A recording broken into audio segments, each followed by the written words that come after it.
જિલ્લા વહીવટીતંત્ર ભરૂચ દ્વારા સ્વચ્છતા હી સેવા 2024નો કાર્યક્રમ auditorium hall JP arts and science college Bharuch ખાતે સાંસદ મનસુખભાઈ વસાવા અને જિલ્લા સાંસદ જિલ્લા પંચાયત ભરૂચના પ્રમુખ મહેન્દ્રસિંહ વાંસદિયાના મુખ્ય અતિથિ સ્થાને યોજાયો હતો। આ કાર્યક્રમની શરૂઆતમાં કોલેજ કમ્પાઉન્ડ ખાતે ઉપસ્થિત મહાનુભાવો સ્વચ્છતા હી સેવા અંતર્ગત શ્રમદાન કર્યું હતું। આ વેળાએ સ્વચ્છતા હી સેવાના કાર્યક્રમમાં ભરૂચ જિલ્લા સમાહર્તાએ પ્રાસંગિક ઉદ્બોધન કરતા સ્વચ્છતા અભિયાન અંતર્ગત સમગ્ર જિલ્લામાં થઈ રહેલી સ્વચ્છતાની કામગીરીની રૂપરેખા પૂરી પાડી તાલુકા તેમજ ગ્રામ્ય લેવલે વિવિધ સ્પર્ધાઓના આયોજન અને મેડિકલ કેમ્પની કામગીરીની માહિતી આપી હતી। તેમણે સ્વચ્છતાની નેમ વ્યક્ત કરતા સ્વચ્છતા અભિયાનમાં જોડાવા અપીલ કરી। આ પ્રસંગે ઉપસ્થિત ભરૂચના સાંસદ મનસુખભાઈ વસાવાએ સ્વચ્છતા પર ભાર મૂકતા ગાંધીજીના વિચારોથી વરેલી સંસ્થા ગુજરાત વિદ્યાપીઠ અમદાવાદ ખાતેના અભ્યાસકાળના અનુભવો આ તકે વાગોડ્યા હતા। સ્વચ્છતા એટલે ગાંધીજી, સ્વચ્છતાના મંત્ર પર પૂજ્ય મહાત્મા ગાંધીના જન્મદિને આપણે અનેક કાર્યક્રમો યોજી રહ્યા છે, જેને ભારત સરકાર અને રાજ્ય સરકારે સ્વચ્છતાનો કાર્યક્રમ નિરંતર ચાલુ રાખ્યો છે। સાંસદે વધુમાં ઉમેર્યું કે ગાંધીજી હંમેશા સ્વચ્છતાના આગ્રહી રહ્યા હતા। પોતાના જીવન દ્વારા સ્વચ્છતાના અંગેના પાઠ સાચા અર્થમાં સાર્થક કર્યા છે। આ સ્વચ્છતાની મુહિમને આપણા પ્રધાનમંત્રી નરેન્દ્રભાઈ મોદીએ નિરંતર પ્રયાસ કરી રહ્યા છે। આ સાથે તેમણે વ્યક્તિગત વિકાસ અને આંતરિક સ્વચ્છતા પર પણ ભાર મૂક્યો છે।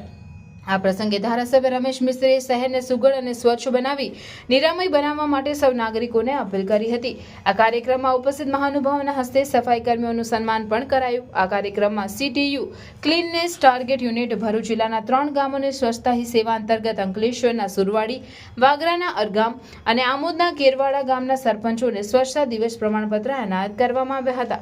આ તબક્કે દિલ્હી ખાતે આયોજિત કાર્યક્રમમાં પ્રધાનમંત્રી નરેન્દ્રભાઈ મોદીના ઉદ્બોધનમાં ભરૂચની સંસદ સહિત અન્ય મહાનુભાવો અને નગરજનોએ વર્ચ્યુઅલી જોડાયા। આ કાર્યક્રમમાં ધારાસભ્ય ઈશ્વરસિંહ પટેલ, નગરપાલિકા પ્રમુખ વિભૂતિબેન યાદવ, જિલ્લા વિકાસ અધિકારી યોગેશ કાપસે, અધિક નિવાસી કલેક્ટર NR ધાંધલ, જિલ્લા ગ્રામ વિકાસ એજન્સીના નિયામક નૈતિકાબેન પટેલ, જિલ્લા તેમજ તાલુકાના પદાધિકારીઓ, અમલીકરણ અધિકારીગણ, સરપંચો, નગરજનો ઉપસ્થિત રહ્યા હતા। પૂજ્ય મહાત્મા ગાંધીના જન્મદિવસે સમગ્ર ભારત વર્ષની અંદર સ્વચ્છતા અભિયાનના કાર્યક્રમો ચાલી રહ્યા છે।